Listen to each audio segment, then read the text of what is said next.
So a while ago, this guy messaged me and he was telling me that he really liked my videos and he liked the things I was talking about. Like, I totally agree with you. Like, I'm so glad to hear someone saying it, blah, blah, blah. We should do a podcast together. And I was like a little skeptical because like men podcasts. And one of the first things he said was, well, I kind of like the angle that you're taking things at, but I don't want to make this about gender. I don't want to make it about just people. So I'm like, I tell him, it's not about making something about something, it's about identifying and voicing what it already is. We know that that's true regardless of how many men still want to act like it doesn't exist, regardless of how many women that are still bending over and getting wet for misogyny and acting like that's what makes you a good woman. Like, the amount of people that aren't ready to have that conversation doesn't disprove from the validity of the conversations around what I'm saying that has already been had. Okay, moving on. He starts throwing out all of these statistics to prove that men actually have it harder in this world than women. So I start calling him out. More men are in prison and jail than women. A lot of them are in jail right now because they have sex with kids. A lot of them are in jail right now because they almost killed their girlfriends. A lot of them are in jail right now because they decided to hurt somebody. They have been told that they have the right to do that by our society, the one that you claim to want to change. There's literally no reason why somebody who's genuinely innocent should be in a fucking jail cell or prison cell, but that's obviously not the point, right? Oh, well, men kill themselves more. The suicide rate is higher.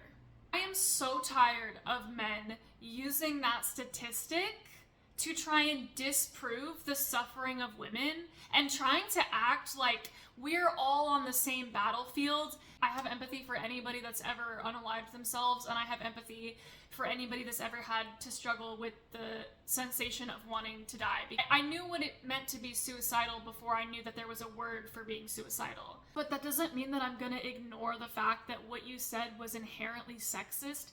Using suicide, trying to make that a competition is really, really dark.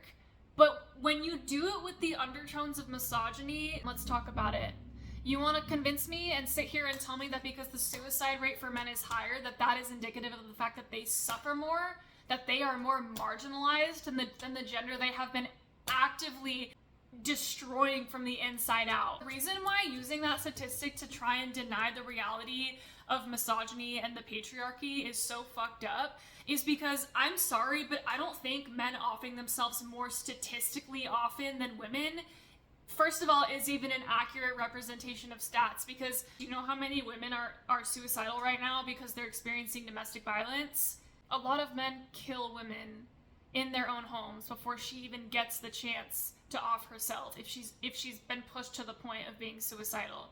We don't suffer less because the suicide rates are lower. We just learn at a very young age that nobody is coming to save us, and we adjust accordingly. We learn as very little girls from the second we're old enough to develop a sense of identity and figure out and learn and observe about what's going on around us, that no matter how bad we suffer, the world doesn't care because the world's the one causing it.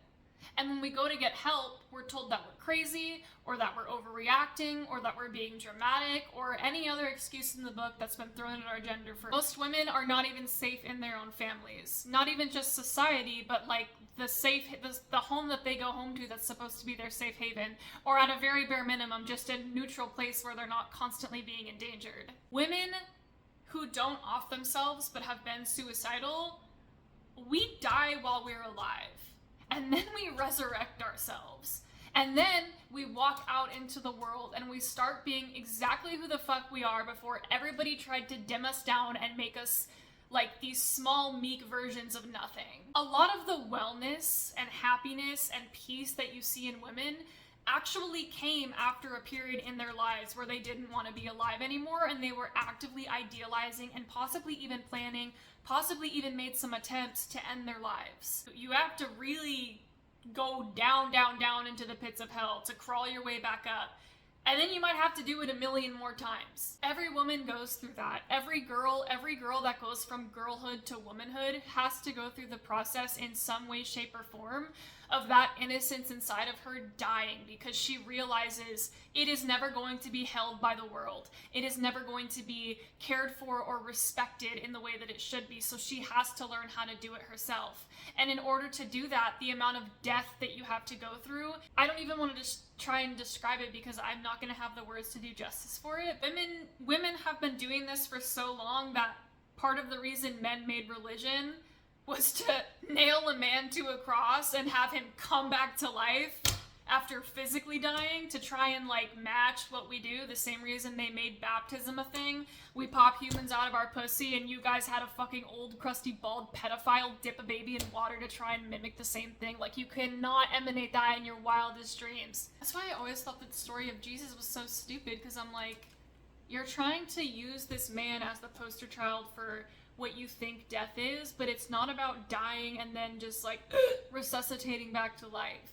Like, it is, but more very slow, long process of like internal work that leads you to continue breathing. Got you. Suffer so bad that you die? We'll just wake up your body. It's a miracle. God. I feel like that's the equivalent of spraying olive oil and dish soap together and being like, chemistry. Okay. Yeah, male suicide rates are higher, so we have it harder. No, you don't. We just had to learn how to transmute death into life way early. We have been getting the short end of the stick for fucking ever, and y'all still are looking for ways to act like it's the opposite. And the thing is, equity and equality isn't about saying that both people are in the same boat. It's about recognizing the levels of hardship that somebody has in their life, that they literally just were born and the world decided you deserve to be treated like this. If you can't acknowledge the difference, if you can't scale that out and figure out how to identify the imbalances of power that have caused imbalances in somebody's life, you don't give a fuck about changing the world. You don't give a fuck about ideas or producing things that are gonna help people. You just want to take what you can and cherry pick from different forms of activism and advocacy to fit the narrative that you want to perpetuate. And I don't even think a lot of people realize they're doing that, but I also kind of feel like, how can you really not be at least that self-aware? If you actually have suffered to the point of wanting to off yourself, or you've attempted to do that, it's probably because this world has caused a lot of suffering for you that was against your will. And when you go through things like that, when you are put through experiences that show you, to you, through you, all of like the shitty things about our world, you see how many things are twisted and warped. And one of the first things you see that's twisted and warped is, why are people treated so terribly? Why am I treated so terribly? Why are other people treated so terribly? What have you suffered from that hasn't caused you to see the root of so many forms of suffering in this world? You're telling me that you've actually wanted to die, but you haven't experienced anything that made you realize how fucked up the planet is? How fucked up the planet is comes with realizing a lot of things. Misogyny, patriarchy. Patriarchy affects men too. Racism, classism, medical system purposely keeps us sick, and just no excuse to be talking like that. And you will never have a valid argument trying to use a statistic like that to invalidate the reality of what other people go through.